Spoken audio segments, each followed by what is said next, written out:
the Monsters is out, and I hope everyone that's clicked on this video has gone out to watch it. It's awesome. For such a long time we've speculated and theorized what the Titans might look like, from the four returning classic Toho Kaiju to the variety of other brand new legendary Titans. And it seems like fans are more than happy with the way the Titans turned out, all being modernized with a slight twist to make them seem grounded in a more realistic setting. But in the film production process you'll find they go through hundreds of failed attempts to make it just right. So let's take a look at the Titans we didn't get to see in Godzilla, King of the Monsters. I'm Alistair, and welcome to our lovely town of Dangerville.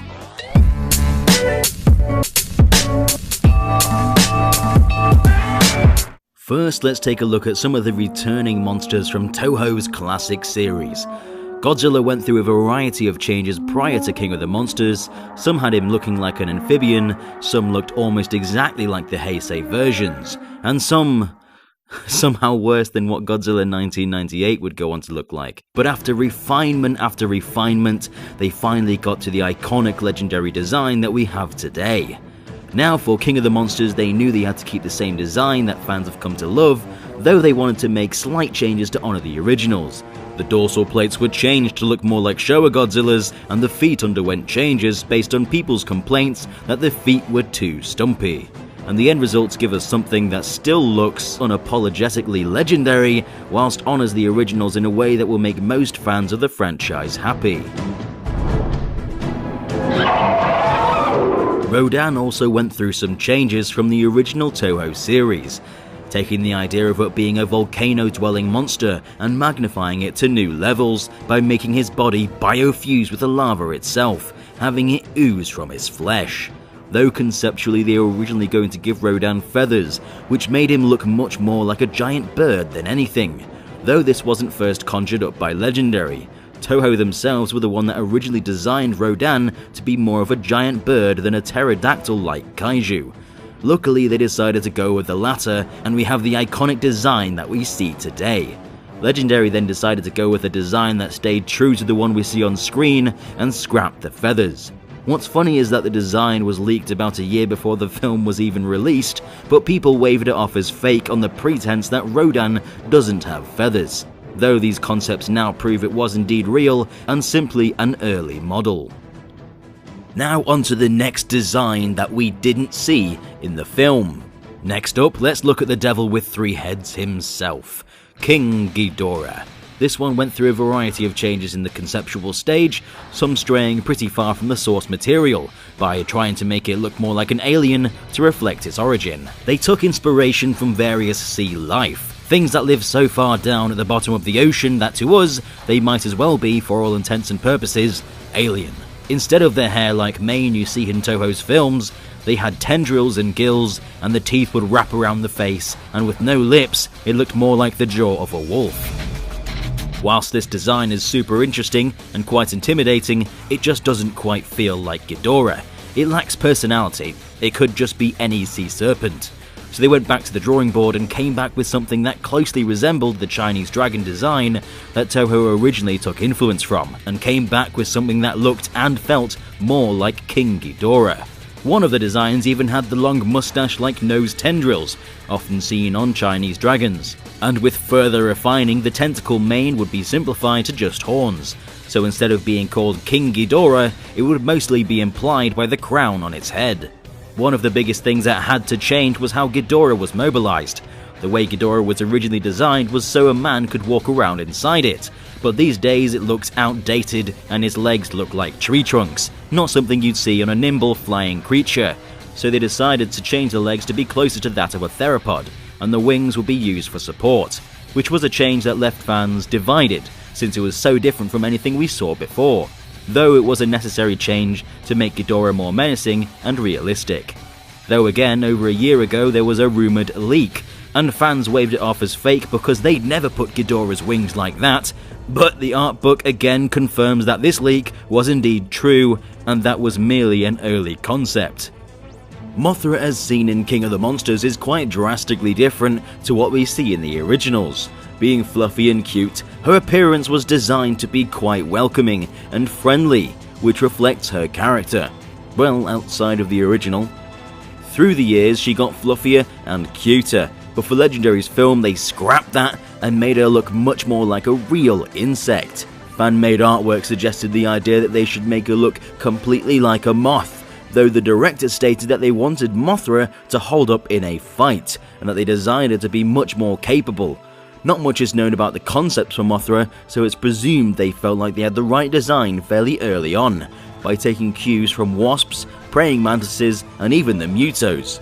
It gave us a super interesting, kind of disgusting, but also strangely cute design. Now let's move on to the new Titans that we see in King of the Monsters. They mostly boast interesting fresh designs, and though we've only seen a couple minutes of them in the movie, it's cool to see the first new Godzilla kaiju in a live-action film since the Mutos debuted in 2014. First up, let's look at the first new Titan that we see in the film, and that is Scylla. First seen rising up from the oil fields in Arizona, awakened by Ghidorah's call to arms. Sporting 6 legs, a tentacle mouth, and a crustacean-like exoskeleton similar to what's seen on crabs, though there were many very different conceptual designs that helped develop it to what we see today.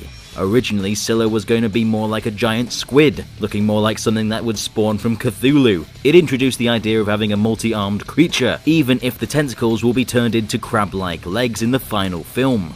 The next idea they tried out was having him take more of an insect-like form, by including an exoskeleton, pincers, and a scorpion-like tail, though they removed the tentacles from the previous concept. Even though these are not like the designs we see in the film, you can see where the influences carry over from their previous form, being far bulkier than the final version, but introducing the idea of it being more like an insect than something that would come out of the sea.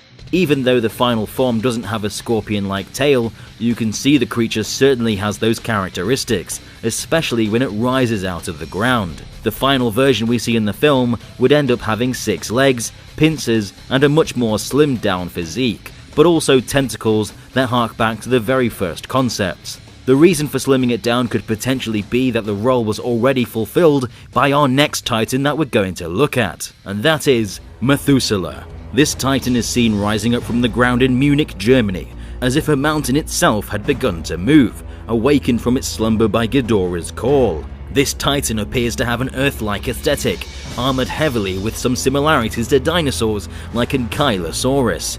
Trees appear to be growing from its hide, and it has tusks protruding from each side of its jaw. The mountain appears to have grown on top of the Titan during its slumber, and it has formed a shell like what's seen on turtles.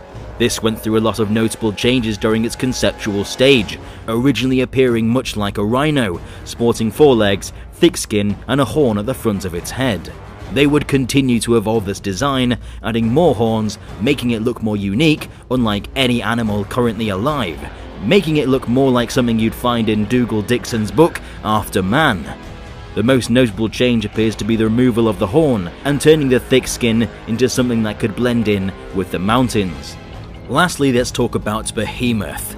This one made quite an impact on viewers for reasons I can't quite put my fingers on. But this monstrosity took most of its cues from mammoths, with the thick layer of brown fur and tusks, but with an added twist using primate elements such as the body proportions and posture of a silverback gorilla, and the lack of a trunk. This was really unique, but it wasn't always this unique. Originally, it was just going to look identical to a mastodon, with slight changes such as added tusks on the lower jaw, like what's seen on Dinotherium. This went through probably the least changes, as there's not much else documented outside of the mammoth-like design. Seems like they were confident they had a solid design rather early on. So those are what the Titans could have looked like. But what did you think of the concepts? Did you prefer any of the original artwork over what we see in the final film? Let us know in the comment section down below. Be sure to follow us on Twitter and now Amino, where we'll post regular stories. Don't forget to subscribe to become a resident of Dangerville today, so you don't miss out on anything Godzilla related. Now before I go, I'd just like to tell you about a little something called G-Fest that's coming up. It's the biggest Godzilla convention in the world, and it's returning once again to Chicago this July. Jacob and I will both be attending and will be part of the Godzilla YouTubers panel, alongside Deanman1954, Monstrosities Tokusatsu Vlog, Kaiju Noir, and Titan Goji. And it will be commencing at 3 PM on Sunday the 14th of July. You can get tickets at the door, so make sure to pop by and say hi. I've been Alistair from Dangerville, and residents, thank you for watching.